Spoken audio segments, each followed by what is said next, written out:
ඔයා අහලා තියෙනවද අසාර්ථකත්වය කියන වචනයට අලුත් අර්ථයක් දුන්න කෙනෙක් ගැන? අද අපි කතා කරන්න යන්නේ ලෝකයේ ධනවත්ම මිනිසෙක් ගැන විතරක් නෙමෙයි. තමන්ගේ ජීවිතයේ 30 වතාවකට වඩා ප්‍රතික්ෂේප වෙලත් අත නොහැර උත්සාහ කරපු මිනිහෙක් ගැන. අසාර්ථකත්වය කියන වචනයට අලුත් අර්ථයක් දුන්න ඔහු නමින් ජැක් මා. අද අපේ වීඩියෝ එකෙන් බලමු අලිබබා අධිරාජ්‍ය පිටපස තිබෙන ඒ අපූර්ව කතාව.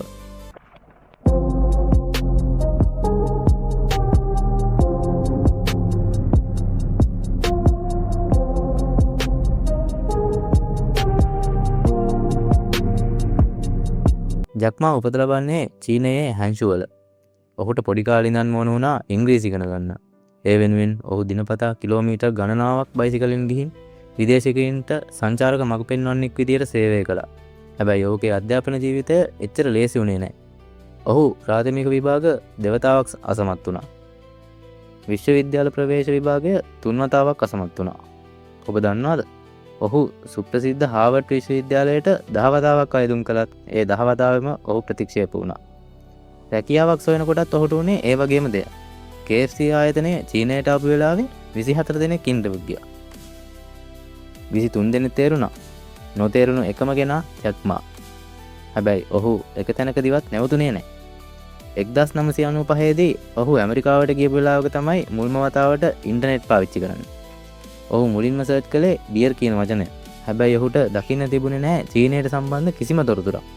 එතනදී තමයි ඔහුට අදහසක් ආවේ චීනය වෙනුවෙන් වෙබ් අඩවියක් හදන්න. තමන්ගේ නිවසේ මිතුරන් 17 දෙනෙක් එකතු කරගෙන ඊටාම කුඩාවට ඔහු alibaba.com ආරම්භ කළා.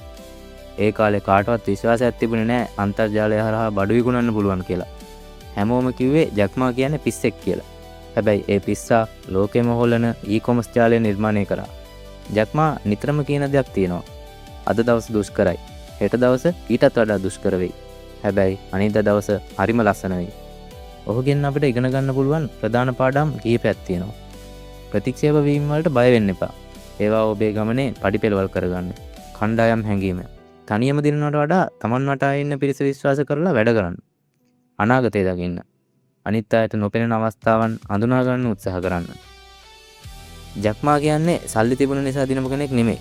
නොසැලෙන ආත්ම විශ්වාසය තිබුණ නිසා දිනපු කෙනෙක්. ඉතින් ඔබත් අසාර්ථක වෙලා ඉන්නවා නම් මතක තියාගන්න ජැක් මා KFC එකටවත් තේරුන්නේ නැති කෙනෙක් කියලා. ඔබේ වාරය එනකන් උත්සාහය අතාරින්න එපා. අද වීඩියෝ එක ගැන ඔබේ අදහස් පල්ලෙහෙන් කමෙන්ට් කරන්න. මේ වගේ තවත් වටිනා වීඩියෝ බලන්න අපිව සබ්ස්ක්‍රයිබ් කරන්න. මම අඳුරු අඩවිය. ලබන සතියෙන් හමු වෙමු. සුබ දවසක්.